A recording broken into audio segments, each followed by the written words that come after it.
마가복음 1장 15절 말씀입니다. 같이 읽습니다. 이르시되 때가 찼고 하나님의 나라가 가까이 왔으니 회개하고 복음을 믿으라 하시더라. 아멘. 기도하겠습니다. 하나님 아버지, 새 신년 첫 주일 예배를 드립니다. 이제 힘있게 한 해를 시작합니다. 주의 말씀이 우리의 심령 가운데 떨어져서 그 말씀 붙잡고 승리하는 한 해가 되게 하여 주옵소서. 이 시간 성령께서만 역사하시고 악한 사탄 틈타지 못하게 하여 주옵소서. 예수님의 이름으로 기도하옵나이다. 아멘. 오늘은 믿으라라는 제목으로 하나님 말씀을 전하고자 합니다. 한 주 동안 온 세대가 모여서 하나님 나라 복음이라는 주제를 가지고 신년 특별 새벽 기도회를 했는데요. 여러분, 우리 신앙에 있어서 믿음보다 중요한 게 없죠. 믿음. 하나님 나라의 복음을 누리려면 당연히 믿음이 필요합니다. 자, 그런데 믿음이 뭘까요? 믿음이 우리가 여러분 보통 이렇게 살면서 알고 있는 상식 중에 잘못된 상식들이 있습니다. 예를 들면 배가 더부룩하고 많이 먹고 했을 때 콜라 사이다, 탄산음료 먹으면 소화가 잘 된다고 그렇게 생각하시는 분, 저도 그런 생각하고 있었었는데, 근데 그게 아니래요. 느낌뿐이지 오히려 소화에 방해가 될 수도 있다고 합니다. 잘못된 상식이죠. 또 이런 상식이 있습니다. 아침에 먹는 사과는 뭐라고요? 금. 저녁에 먹는 사과, 밤에 먹는 사과는 뭐라고요? 똥이라고요? 독이다. 네. 이런 이야기 해서 저도 주로 아침에 사과를 먹고 하는데, 근데 이제 아침에 먹는 사과가 좋을 수도 있지만 실제 사과의 산성도가 위산의 산성도보다 낮아서 언제 먹어도 큰 문제가 되진 않는다고 합니다. 저녁에 먹는다고 독이 되진 않는다는 거예요. 여러분, 믿음도 그렇습니다. 많은 그리스도인들이 믿음을 잘못 이해하는 데서 신앙에 문제가 생깁니다. 성경이 말하는 믿음이 아니라 잘못된 상식처럼 믿음을 이해하고 적용하니까 믿음의 능력을 맛볼 수가 없고 이상한 신앙인의 모습으로 형성이 됩니다. 이런 말을 하는 분들이 종종 있습니다. 믿어져야 믿지, 믿어지지 않아서 못 믿겠다. 또 이런 말을 하기도 하죠. 내가 정말 믿고 기도하니까 이루어졌다. 그 반대도 있습니다. 내가 그렇게 열심히 믿고 기도했는데 하나님이 내 기도에 응답하지 않으셨다. 안 이루어졌다. 들어보셨죠? 그런 말을 하시기도 하십니까? 여러분, 한국 교회에요, 유독 노총각, 노처녀가 많습니다.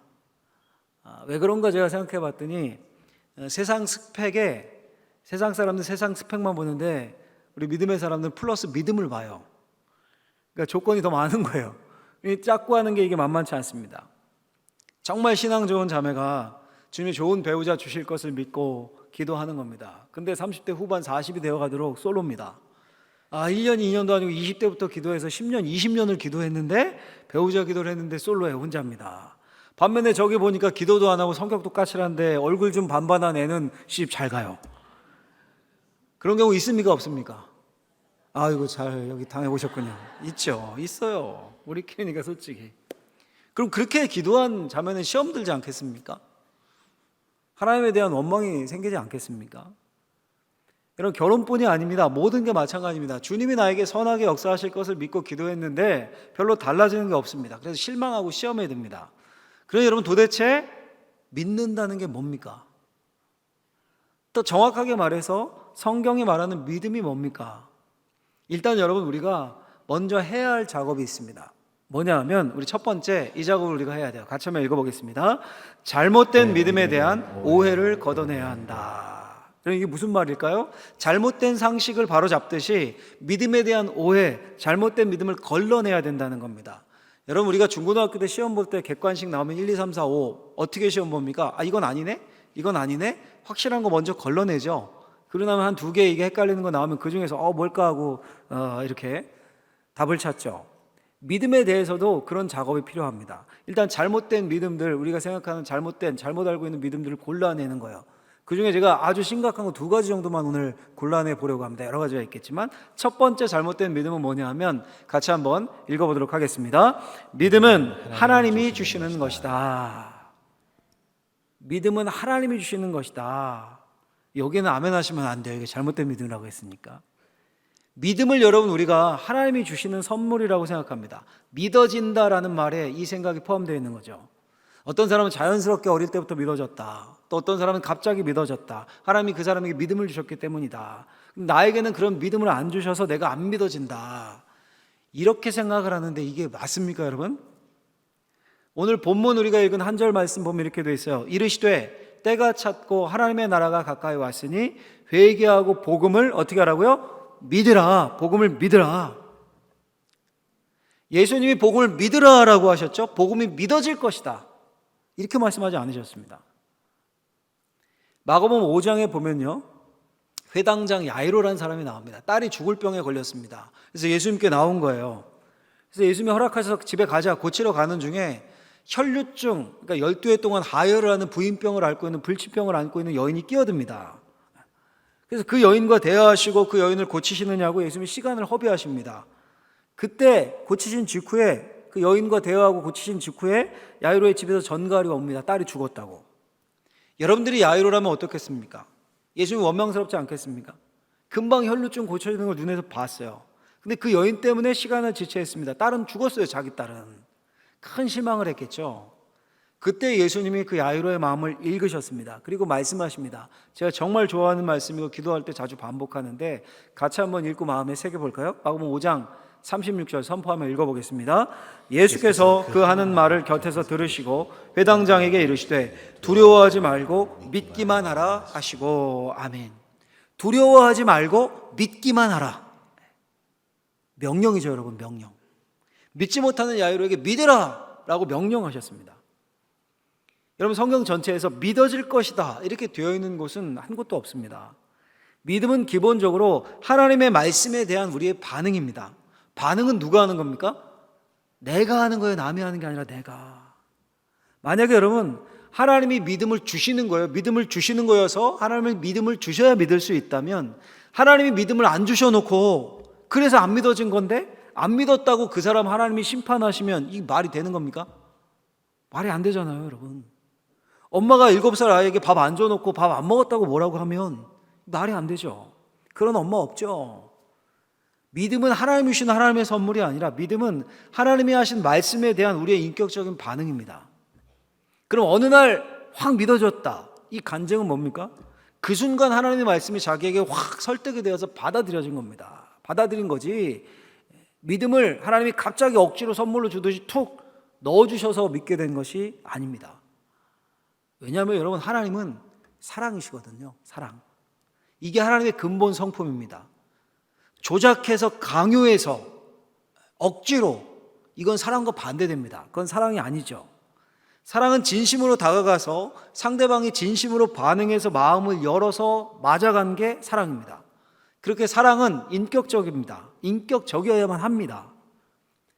솔직히 여러분, 하나님이 강제로 우리에게 손 톡 대면 막 쓰러지고 막 신비 체험하고 막 우리 굴복시키고, 왜 그렇게 못 하시겠습니까?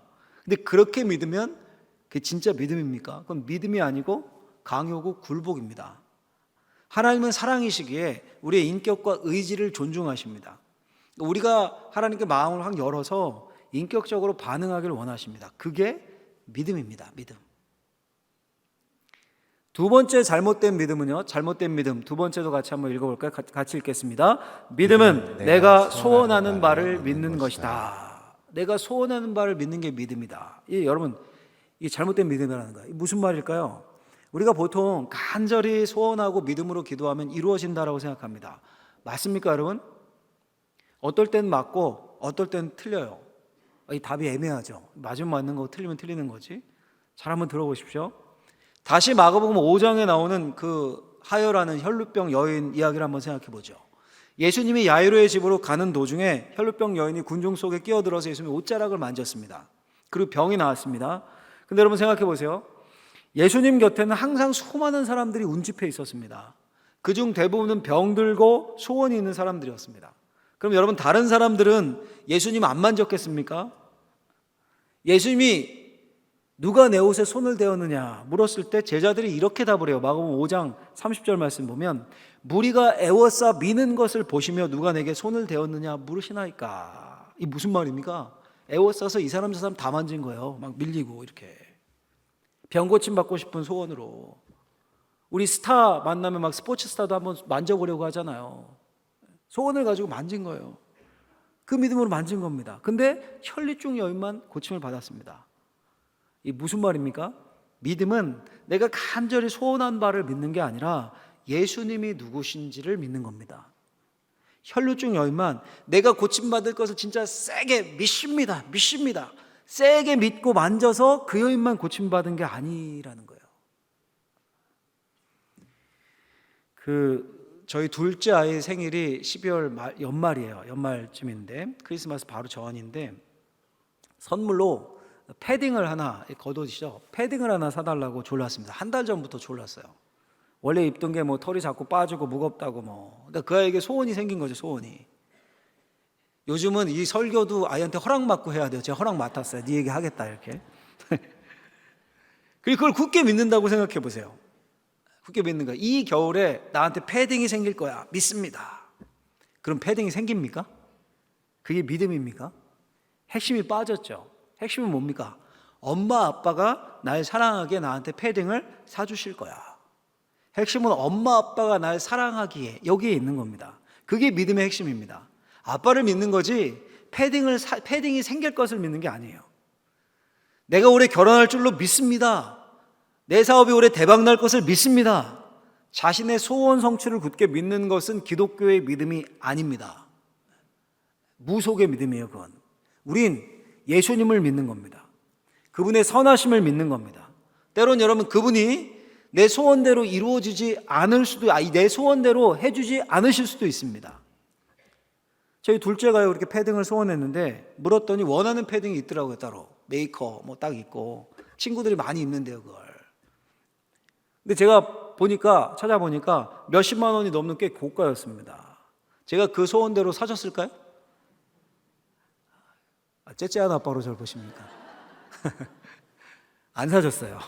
안 사줬어요. 아빠가 생각하기엔 중학생이 입기엔 너무 과한 가격인 것 같다. 그리고 안 사주고 좀 저렴한 걸 사줬어요. 자신의 소원대로가 아니라 다른 것으로 이루어진 거죠. 우리 주님도 때로 그렇게 하십니다.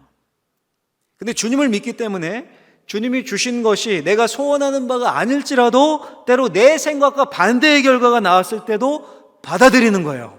그걸 뭐라고 부른다고요? 믿음이다라고 부르는 거예요. 믿음. 우리 주님의 선하심을 믿기 때문에 주님이 하신 일을 그대로 받아들이는 겁니다. 자, 그럼 여기까지 한번 정리해 보죠. 우리에게 믿음이 굉장히 중요합니다. 근데 그 믿음이 능력이 있으려면 바른 믿음이어야 합니다. 성경이 말하는 바로 그 믿음이어야 됩니다. 배가 살살 아프면 소화제 먹어야지 두통약 먹으면 안 낫죠. 효과는커녕 부작용 생깁니다. 믿음도 똑같습니다. 잘못된 믿음을 믿음으로 알고 강화시키고 자꾸 강화시키면 시게 믿어야 된다 이러면서 막 그것만 강조하고 강화시키면 부작용이 생깁니다. 이상한 신앙인의 모습이 됩니다. 나중에 되면.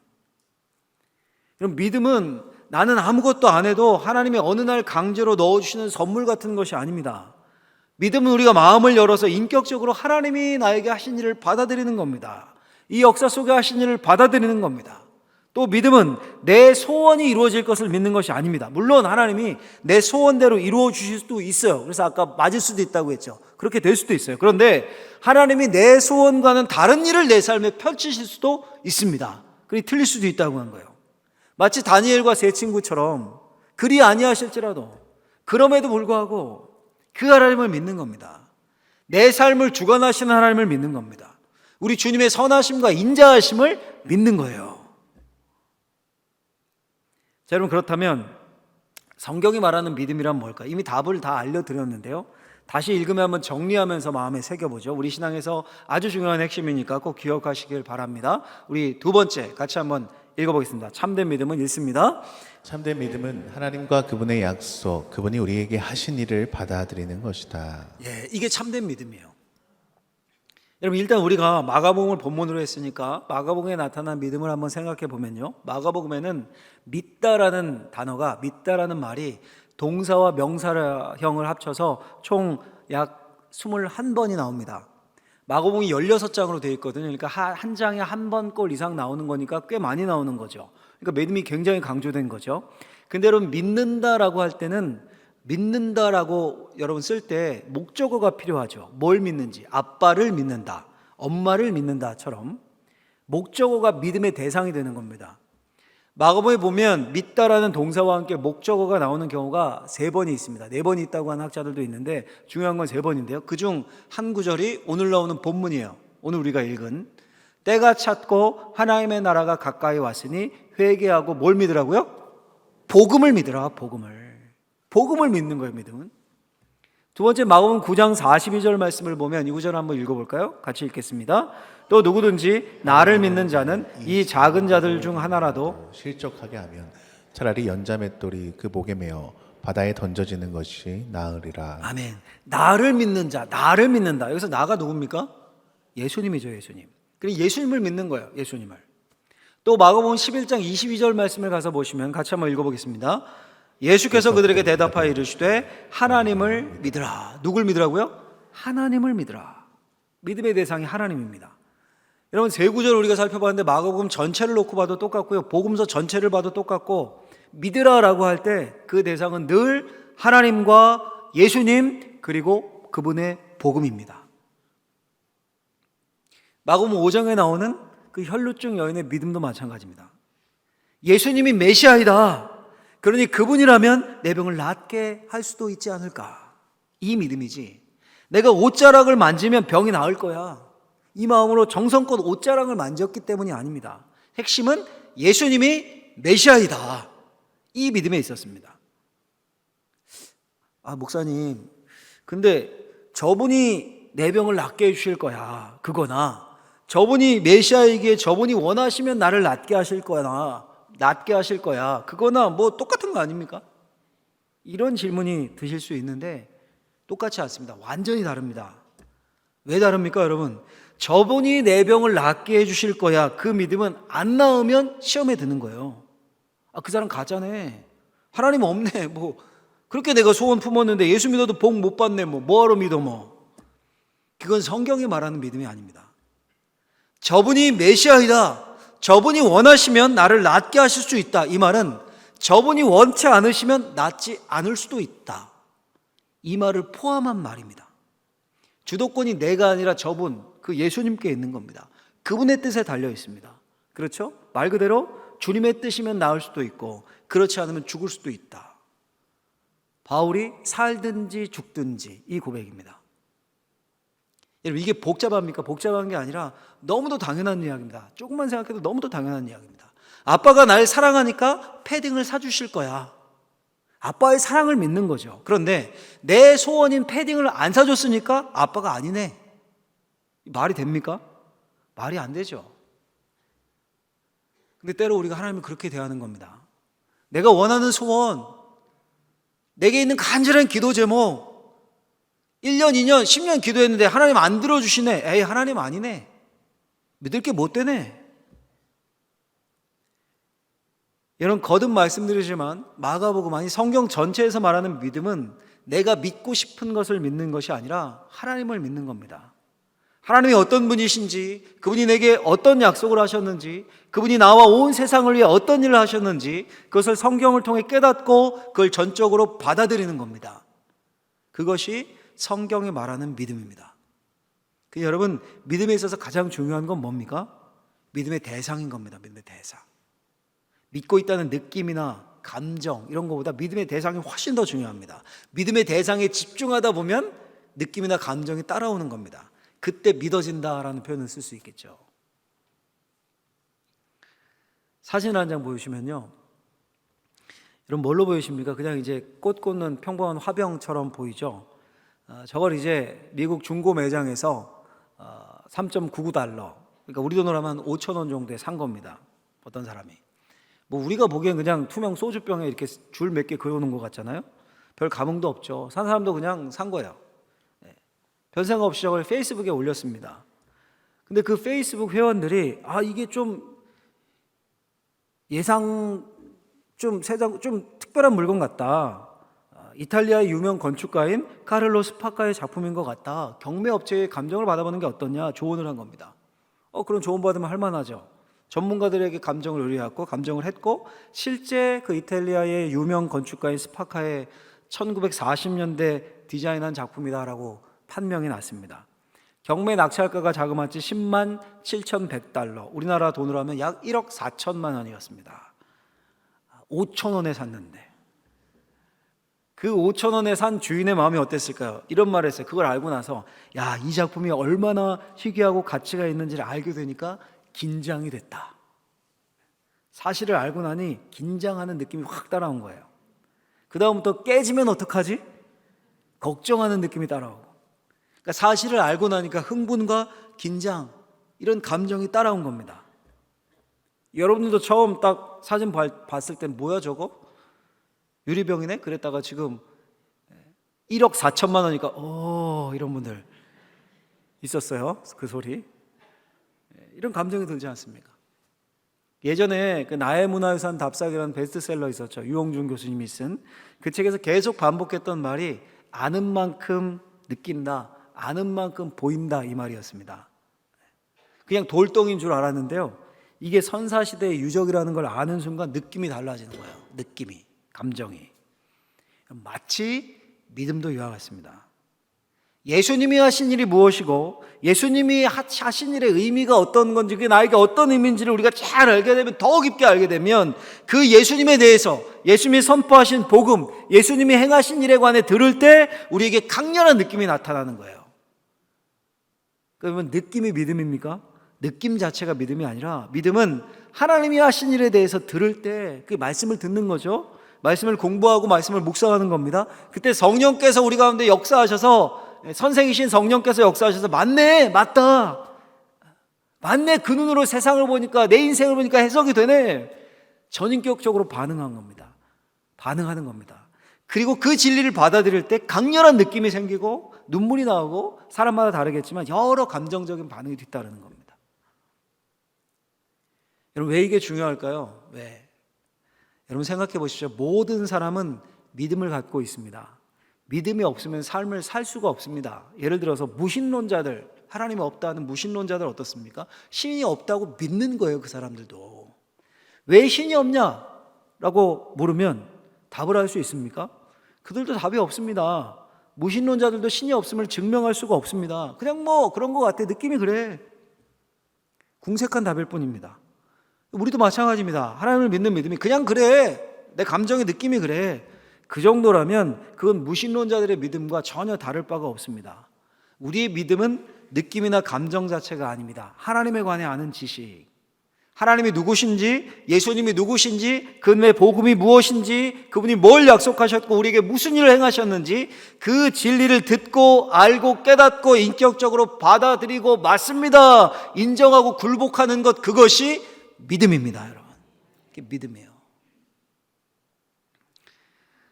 주일 예배에 빠지지 않고 오시는 분들은, 제가 그 몇 주 전에 제 울산에 왔었던 제 오래된 친구 이야기를 했었던 것을 기억하실 것 같아요. 기억하십니까? 1억 넘는 벤츠차를 타고 와가지고 차자랑이랑 명품 옷자랑 시컷하고 저한테 밥 얻어먹고, 저한테 야, 돈이 최고야, 돈 없으면 비참해져, 목사님 저한테 명언을 남기고 갔던 초등학교 때부터 친구였어요. 작년 연말에요, 정확하게 한 토요일 밤 9시쯤에 주일 준비를 이제 제가 마무리하고 있는데 또 다른 친구에게서 전화가 왔습니다. 이 친구도 오래된 친구인데 제가 울산에 내려오고는 한 번도 못 봤는데 1년에 한두 번 정도 이렇게 전화 통화를 하는 정도인데요, 생각이 나서 전화했다고 전화를 했어요. 근데 원래 남자들은 전화를 빨리 끊잖아요. 근데 한 30분 또 얘기하는 거예요. 그래서 또 한참 이야기를 하고 들었습니다. 그러다 제가 그 울산에 왔다 간 그 친구 이야기를 꺼냈어요. 다 초등학교 친구들이라 아니까. 울산에 왔는데 들렸더라.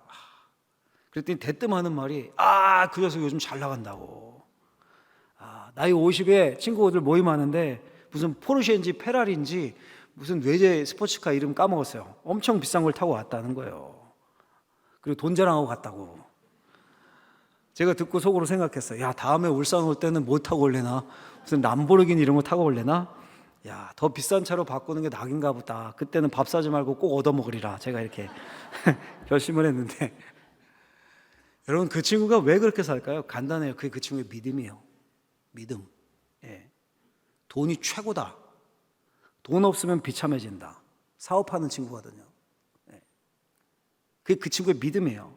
그 믿음에서 더 비싼 차, 더 비싼 아파트, 더 많은 부동산, 그런 삶이 나오는 겁니다.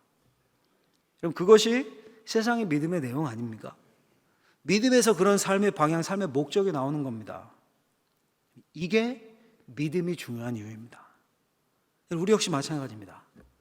주님은 우리에게 뭘 믿어야 할지를 알려주십니다. 그게 뭡니까? 하나님 나라의 복음입니다. 복음을 믿는 겁니다. 풀어서 말하면 복음 속에 담겨있는 내용을 믿으라는 겁니다. 우리가 복음이라고 하면 십자가만 생각하지 않습니까? 맞아요. 십자가가 우리 신앙의 근본이고 그게 복음의 핵심입니다. 그런데 복음은 십자가만이 아닙니다. 복음은 때가 차서 이 깨진 세상 가운데 하나님 나라가 임하는 것을 믿는 겁니다. 이 세상이 그냥 무의미하게 흘러가는 게 아니라 우리 인생이 죽지 못해 살고 그냥 무의미하게 흘러서 태어났으니까 살다가 죽을 때 되니 죽는다, 이게 아니라 하나님이 죄악된 세상, 깨진 세상을 오래오래 참으셨다가 그 깨진 세상은 황제의 복음이 득세했습니다. 돈이 최고고 힘이 최고고 돈 없으면 비참해진다, 이렇게 믿고 살았습니다. 이런 세상에 때가 차서 하나님의 아들 예수 그리스도를 보내셨습니다. 하나님의 나라가 임하게 하셨습니다. 그분이 죄로 인해 죽을 수밖에 없는 우리, 황제의 복음에 묶여있는 우리, 그들을 위해, 우리를 위해 십자가 지고 죽으셨어요. 우리를 속량하셨어요. 우리에게 새 생명, 영생을 주시기 위해 부활하셨습니다. 사망 권세를 깨고 우리를 하나님 나라의 시민 삼으시고 하나님의 자녀 삼으시고 하늘의 상속자가 되게 하셨습니다. 그리고 그 하늘 가족 공동체로 교회를 세우신 거예요. 그 교회를 통해 주님이 오실 그날 때까지 하나님의 꿈을 이루고 싶으셨습니다. 그리고 결국 그분이 다시 오셔서 그 나라를 완성시키실 겁니다. 이게 우리가 믿는 바예요. 이게 복음입니다. 이 믿음으로 세상을 보면 우리의 삶이 달라집니다. 하나님이 없는 삶이 얼마나 아프고 비참하고 고통스러운지를 보게 됩니다. 여러분, 그냥 우리가 삼시세끼 굶지 않고 제철에 과일 먹고 가끔은 여행 갈 수 있고 그렇게 넉넉하게 우리가 사니까 세상이 살만합니까, 여러분? 세상이 좋은 세상입니까? 사진 한 장 보여주시면요, 사진을. 제가 지난 연말 크리스마스쯤에 본 기사에서 캡처한 사진인데요, 저 사진을 보고는 마음이 진짜 짠했습니다. 크리스마스 때 그 부서진 벽돌과 지금 돌무더기 쫙 있지 않습니까? 타일들, 이 잔해 속에 지금 인형 같은 걸 눕혀놨죠. 저분을 아기 예수로 표현한 겁니다. 아기 예수가 누워있는 성탄 조형물을 저렇게 설치한 겁니다. 저기가 어딜까요?